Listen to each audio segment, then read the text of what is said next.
In this episode of the IT Experts podcast, we talk with Phylip Morgan and he tells us why the channel's broken. Welcome to the IT Experts podcast, the only podcast to help MSPs scale to 1 million and if already there, get to 5 and go faster. At the end of the day, isn't it all about building a business that works for you rather than you for it? I hope you enjoy the show. So good morning, good afternoon, good evening. Welcome to the IT Experts podcast. We have on the show today, absolute living legend, once again, Mr. Phylip Morgan. How on earth are you today, my friend? I'm fantastic, mate. It's sunny in West Wales right now where I'm recording this podcast. And so I'm particularly cheery because we haven't got rain, man. Brilliant stuff. Well, that's great. Well, look, we've had an absolute monumental few hours trying to get this podcast together with technology, but we're here today and we're going to be talking today about why the channel is broken and around distribution and what's going on and how to help MSPs stay ahead of the game. Since the pandemic, since economic meltdown, whatever you want to call it. But we started talking about this show and we said, let's just start recording it. Phil, what's the kind of headlines on your views on this? New methods of distribution, changes in the channel, what's going on? Why have you got this statement out there that the channel is broken, my friend? So let me ask you a question first then, Ian, and then I'll dive in if I can. I love the way you do this. When you're describing to your grandmother or people that are not in the industry, right? Yeah. When you say, I work in the channel, I mean, you're not referring to the English channel or the Bristol channel, right? What do you understand the channel to be? The channel. What a great... Whose podcast is this anyway? I mean, we've done this before, haven't we? But anyway, great question. Thank you for the question, Phil. What do I think the channel... So the channel is the collect, in my view, it's the collected businesses, sectors, vendors, users, partners, people that enable technology across the world, I guess. And they are, they work together in that technical space to support, innovate, develop, deliver tech ability to businesses and people. Spot on, mate. So I'm glad I got that right. Yeah, no, you're spot on. So basically there are what we call vendors, so software companies, hardware companies, etc., from, the big hyperscalers that we would be aware of in cloud, led by Microsoft and Google and Adobe and people like that. Then on the hardware side, you've got your manufacturers, which is, your traditional kind of Samsung, HP, endpoint delivery guys. Apple are part of that mix at the moment, definitely in the mobile piece as well. So we've got people that are wanting to access cloud services via their endpoints. And so the channel is cloud services, software, etc. And then the endpoint part of it is the hardware element of it. Okay. So the way that vendors used to go after that market is they would either use a 2-tier or a 3-tier model. So the 2-tier model is that they are direct with the reseller. So they could be a VAR, a TSP, an MSP, and it's all spreading at the moment now with the explosion of the trusted advisor, right? Yeah. So there's several kind of specialists that are there who are people that have customers and they need to purchase services for them. So the 2-tier model is where people went direct. So, hey, come on. I used to be, back in your day, you were with Virgin Media. I used to sell Virgin services direct as a Virgin Media reseller, right? Lease lines and everything else like that back in my MSP days. We were direct with Samsung. We were direct with Microsoft for a time when I was wearing my MSP hat. And for those that I didn't have the volume or the accreditation to do it, so for a short time, I was direct with Cisco. And then it was easier for me to actually buy Cisco through distribution because A, it was cheaper. And secondly, there was less accreditation. I didn't have to hit targets. I didn't have to get engineers trained in the same way. You know the whole, because you're from this world as well, yeah. Right? So the channel works through either a 2-tier model or a 3-tier model. That's it. So it's either vendors direct to the reseller or vendors through the distributor to the reseller. And that's how the channel was working. Okay. My view today is the channel is broken. And so part of my mission is I'm here to fix it. So tell me, in that channel model, you and I are involved in lots of communities. Yep. Communities like CompTIA, communities like IT Nation, Network Group, lots of other communities out there. Where do they sit in the channel model? That's a great question, isn't it? That is a great question. Where do they sit? Because they don't. They don't. So where do marketplaces sit in this new ecosystem? In the original channel? They don't. Yeah. Where do all the academies and training facilities sit? They are not there. Where's the ecosystem piece? So there's emerging in the new post-pandemic market, there are lots of services, and you can see it happening. The easiest way for me to describe it, look at the awards ceremonies all over Europe. Yep. There's so many new categories arriving, categories that wasn't there. So like, what is distributor of the year now? Like, who wins that? What is security vendor of the year? Who wins that?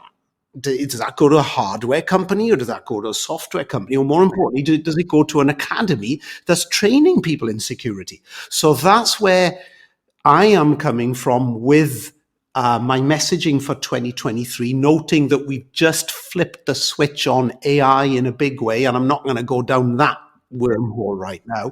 But that's why I'm saying the channel is broken and I'm here to fix it. Brilliant. What a great opening statement. So what does fix it mean? In terms of, what does the future of it? I mean, we're talking, people are talking about subscription-based models where they don't have to buy the hardware and they can kind of rent it and all of those kind of good things. It was quite interesting, actually. I was talking to someone yesterday talking about the same thing about the school system, because kids are now being educated in schools for jobs that aren't even going to exist.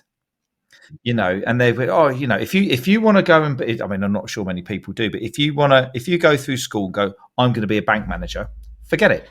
Because what are you going to manage? Because it's all going to be, it's all the banks are disappearing.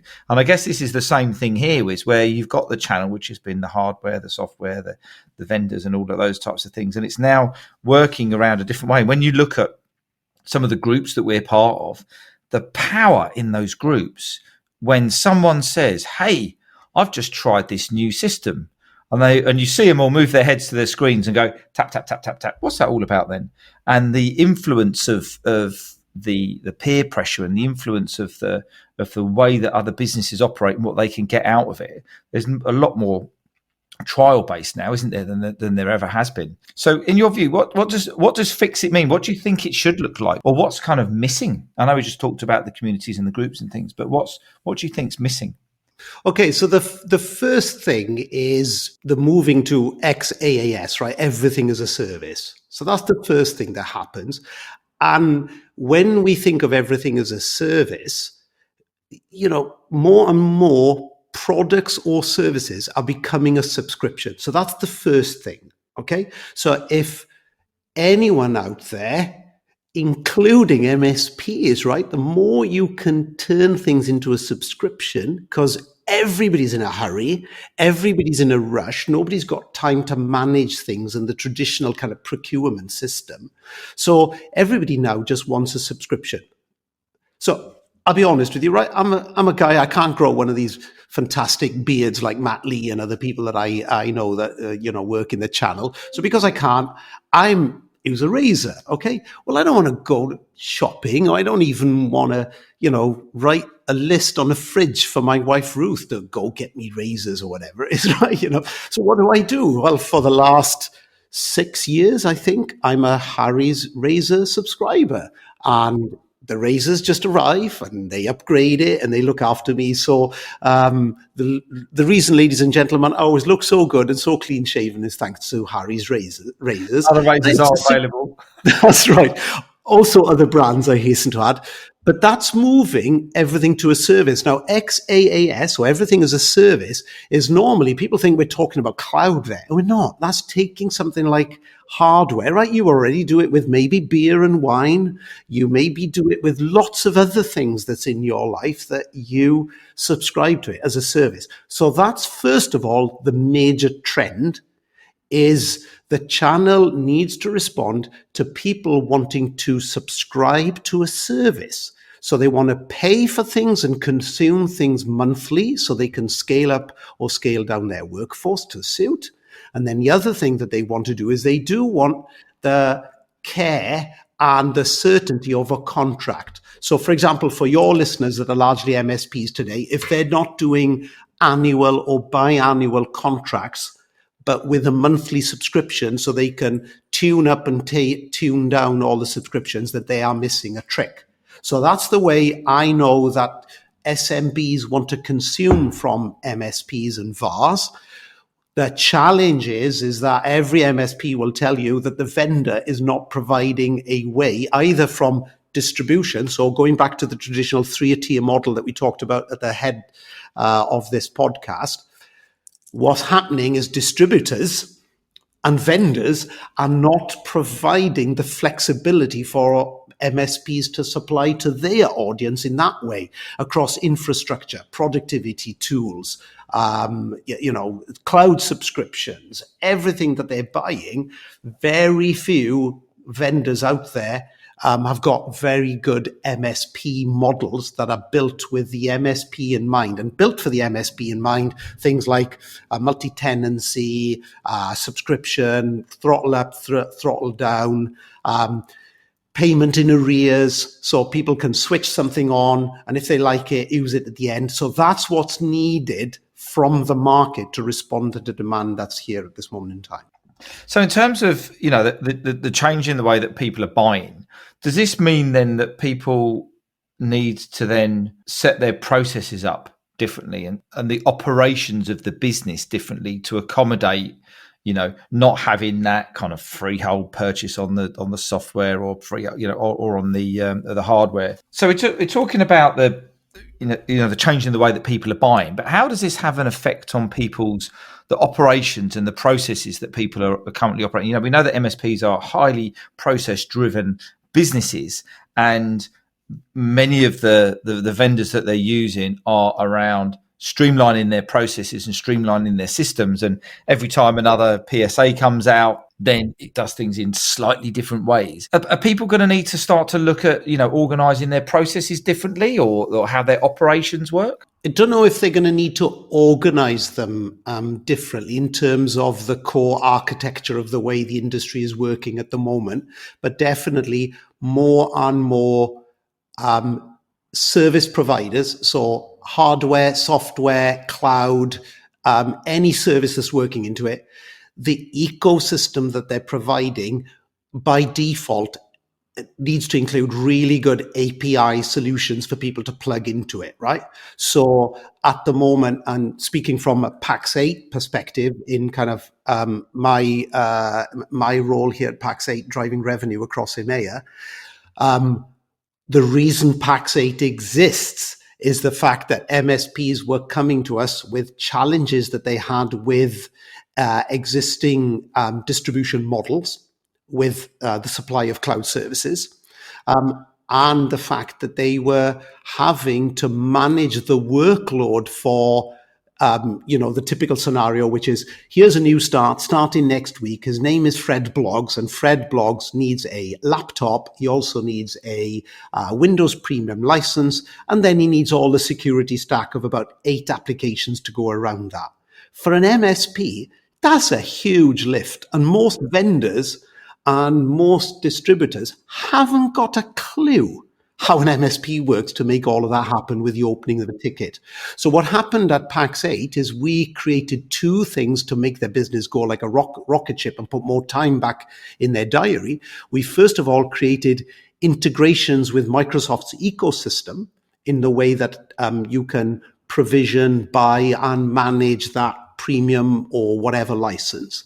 And then the other thing that we did, we embedded it into the PSA. So when the ticket is opened for that job to bring Fred Blogs on, the whole stack, everything is integrated with Autotask, ConnectWise, Synchro, whatever PSA that they're using. So the challenge going forward for anybody that wants to play in this space and wins, they need to join that API party, right? Microsoft are providing all those APIs for us. Synchro and ConnectWise and Autotask and all these people are providing APIs. If vendors are not going to respond by providing APIs, they're pretty much dead, because what happens is that now for the MSP creates a manual pop out the other end in their business, where now they have to go back to acquire the traditional method. So like, I kid you not, we've got MSPs that are coming to us and saying, right now, Phil, if it's not on the Pax8 platform, we don't supply it. Right. Because it creates a single point of failure in our supply chain. So that's the big thing that's going to drive the demand for everything as a service. And I think as well, if I can comment on one of the things, more and more of the hardware providers out there are doing device as a service. I was at Canalis last summer. Lenovo have plans to bring one out. HP have plans to bring them all out. And there's already companies out there like Das Portal who supply us at Pax8. There's companies like that are out there that are providing a fully managed hardware service for people that don't want to do hardware anymore. Yeah. So I can now be a full, what we used to call back in the office products days, Ian, we used to call them brass plating. And brass plating was a word that was used for somebody that was in the office products industry. I am that old. Okay. That literally all they had was a brass plate on their house at home that said registered office of XYZ office products is here, okay?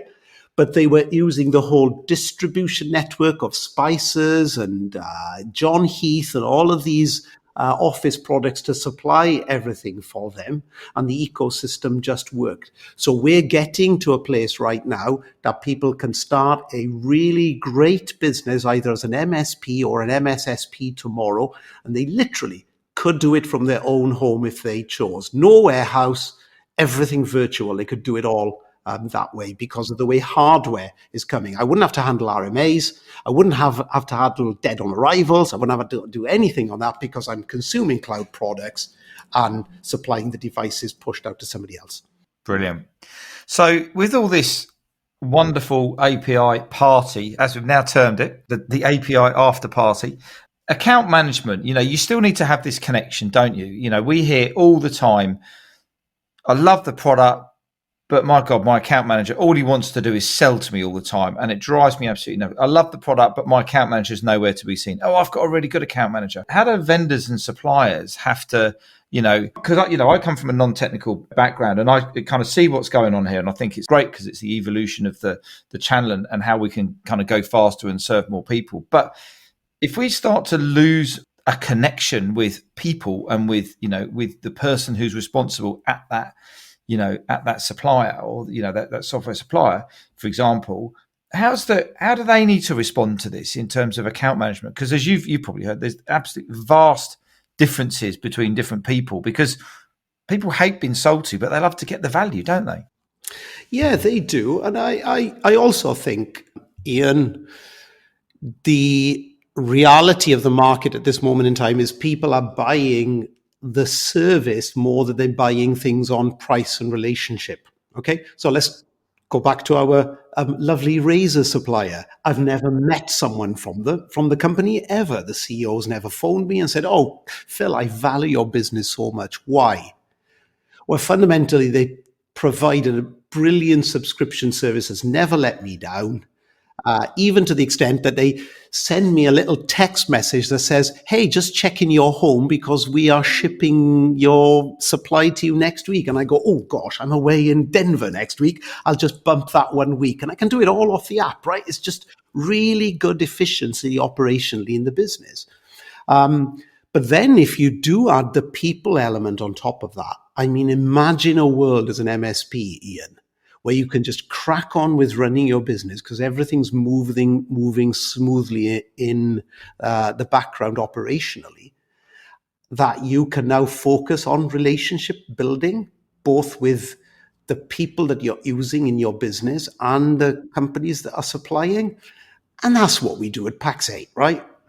Is that we focus on 3 areas with MSPs, because MSPs, 86% of them, I'm quoting Forrester here now and Canalys research that we've done, for the MSPs that we serve, they only want to do one of 3 things, 86% of them, right? They either want to grow their business, so they want to exploit into new markets. Maybe they want to get into telecoms and in the converged thing. Maybe they want to get into other areas of their business that they think they could grow. Okay. They either want to be more operationally efficient. So they're saying things like, hey, I've got 14 people that are working in my service desk or help desk and my L1 through L3 engineers, right? How can I do more with the same? How can I get 20, 30% efficiency savings out of them? And that's the stuff that we do really well at our academy, is to help people become more operationally efficient. Or the third thing they want to do is they want to manage risk. And I'm not talking cyber now. They might have, I don't know, they've got a CTO that is 58 years of age and maybe considering retirement, and he's been the bastion of the organization, doing all of what they're doing. And now they're thinking, I need to hire a millennial CTO, someone I can build the future on. How do I go about doing that? Because I have nowhere to start. That's a risk to be managed, right? So back to this area, what we focus our relationship on with our MSPs is not around products and services and what you need this for and that for this vendor. It's not transactional. It's relational around their business, which is they want to grow their business, they want to become more operationally efficient, and they want to manage risk. So looking to the future then, looking to 5-10 years ahead, I'm going to ask you what should the distributors and the people in the channel who want to adopt this approach do? And also, what should the MSPs be aware of, kind of like the pros and cons of all these different types of procurement methods, really, isn't it? That's what it is at the end of the day. Yeah, as it's been for centuries, Ian, it's change or die. Yeah. So there you go. And that's the end of the show. Thanks very much for listening. Well, that's the reality of life, right? Yeah. Like the black cabs in London protested about Uber for a lot, for all the time. But in the end, they decided to kind of hit back on it in their way with whatever, because you can't, protest all the time. Right. I was speaking on this weekend. I was talking to a retailer, a guy that I know when I used to have retail stores back in the day. And I bumped into him and I said, "Oh, how are you doing, David? I haven't seen you for ages," or whatever. And I said, "How are you in the business?" He says, "Oh, we're on our knees. This is not working." And do you know what he said? He says, "See, the problem is, Phil, Amazon has killed my business." Yeah, right. It came in one day, opened up the door, and it killed it. Right. And the reality of it, that's the problem that's holding the whole market back, is that attitude, a refusal to change, right? On all of this stuff that is happening in the market, the drive towards ecosystem, towards automation, towards AI is the worst thing we can all do. Everyone that's in our supply chain is put our heads in the sand like an ostrich, right? Yeah. Change is coming whether we like it or not. And it's in several areas, kind of global change at the moment, where we're talking about inflationary prices that are affecting us and everything, So that's really going to affect the big boys in the G7 at the moment. So the companies in the US and in Europe, or particular, where we're having the stagflation challenges that we're having at the moment, change or die, right? That's where it is. If we're not responding to AI and what's happening at this moment in time, change or die. If we're not responding to the millennials are coming and the zennials are coming to the workplace and, they want different things from it, change or die, right? It's the same thing. So it's kind of Darwinian. It's in its evolution.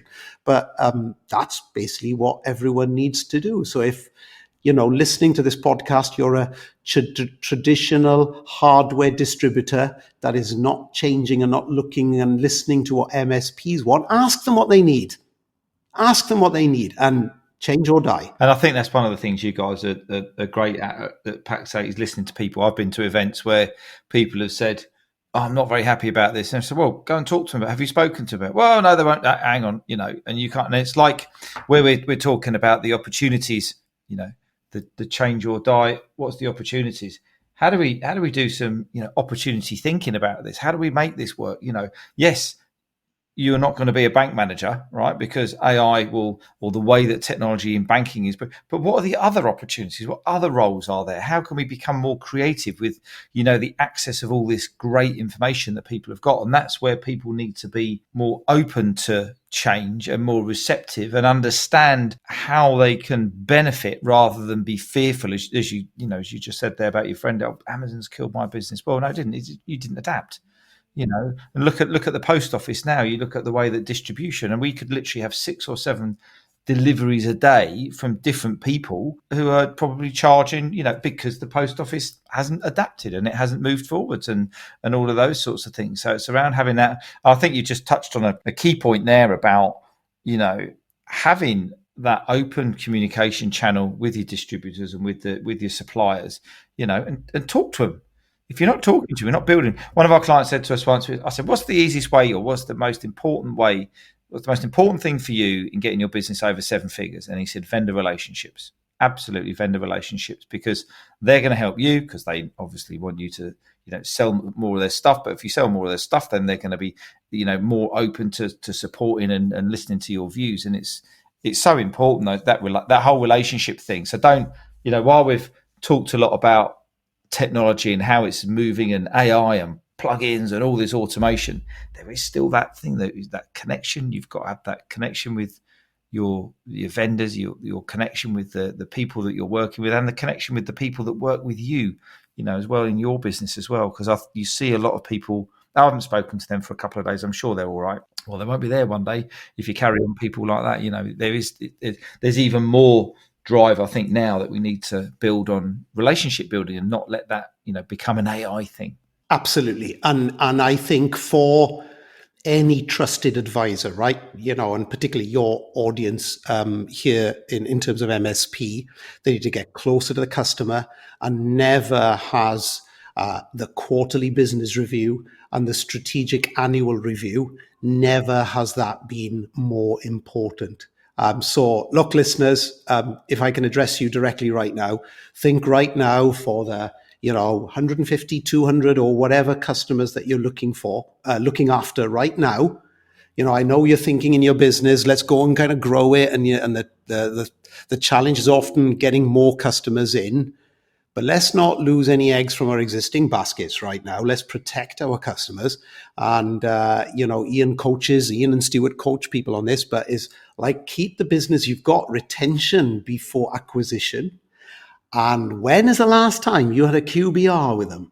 And the last time you had a strategic annual review with him? Get that work done. Make it a non-option to get that done, right? Because that's what differentiates your business from the automation junkies and Amazon and the big players and everything, is that unique customer relationship.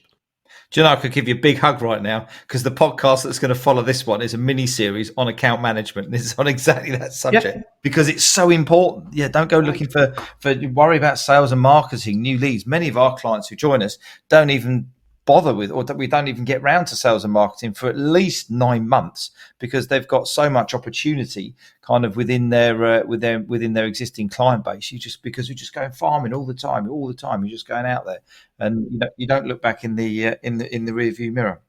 Phil, as always, it's been an absolute pleasure talking to you today and getting in your insights and wisdom into the channel. What's going on at Pax8 at the minute? What's the things coming up in the next couple of months that people need to be aware of to help them out? Well, the team are working really, really hard on Beyond. So I'm recording this right now as I am packing my luggage to jump on a plane to Denver later on this week. So I'm not sure when this airs, but there's a lot of announcements that we will be making. Some of you will be aware already that we, thanks to some negotiation by our team, CrowdStrike is a key addition. We announced that, Brilliant. Or CrowdStrike announced their partnership with us to the market at their recent earnings call. And so listeners to this will be aware of all of that across social media. But as well as that, back to our channel is broken messaging, we are continuing to drive the market towards the modern, what we're calling the federated marketplace. So you'll be able to see a lot of content that will be available on our website at the moment over what that is. So in terms of Pax8 and the energy and cash and innovation that we have put into creating the best marketplaces for MSPs to be able to buy, manage, provision, and analyze their cloud services. There's lots of announcements that we've made for our ecosystem and federated marketplace that they can learn about there. So that's a key thing. And sometime in the future, we're hoping to bring Beyond into the regions. So at the moment, we only have Beyond 2023 and Beyond 2024. That will be next year. And again, there'll be early bird opportunities for people. I've privileged this time, I think there's 6 or 7 partners across the EMEA region that I've booked to join us over there. But next year, there's a real great opportunity for people to come and join us and find out what's going on at Pax8 there. And just on the, you just mentioned that, is your website with it, you know, there's a lot of stuff going on with Pax8. There always is, but there's a lot of information coming out there about some of the, you know, the partners that you're working with and developments. Is the website the best place for people to get that information? Yeah, there is. So there's a specific microsite for Beyond. That is a micro brand with us. So people can go to pax8beyond.com and have a look at the Beyond community, led by Rob Ray, who the people will be aware that has joined us at Pax8, which is superb to have him leading our charge and leading the Beyond conference. But for all other things Pax8, pax8.com. Just land there and take some time to have a look. Follow you all on the socials and away we go. Oh, and I nearly forgot, before we go, last time we spoke, you were talking about your expansion across Europe. Now, I know that I think between you and Greg Jones, you are in competition for air miles. And where's Phil, where's Wally, where's Greg on any given week is quite incredible. Sort of keeps you motivated because you wonder where it's going. I've seen a few trips over to Amsterdam and the like. How's it all going over in a bit closer to home in Europe? So to be clear, on the global travel thing, I can't keep up with Greg. He wipes the floor with me for that. I think this year I'm scheduled to be sleeping not in my own bed for I think about 150 days this year, wow. Which is not ideal. But my wife loves it, apparently, when I'm away from home. Yeah. But I think Greg must be up over 200 days a year. Oh, man, in a hotel bed, which, kudos to him.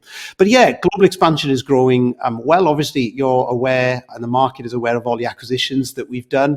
So we now have 9 offices across EMEA. But probably the most exciting thing that we've done from Baltics area over there in Eastern Europe, all the way across to the UK and Ireland, which is the westernmost part of where I cover and I'm responsible for. I'm taking our mission briefings, which is the best way for existing partners to go deep with us. Yep. Taking those to Europe has been great. And again, visit Pax8 website for information there. Mostyn Thomas leading our cybersecurity masterclasses. Good friend. So again, that has gone European. We had the first one in Zwolle in the Netherlands, and we've got more of them scheduled coming up.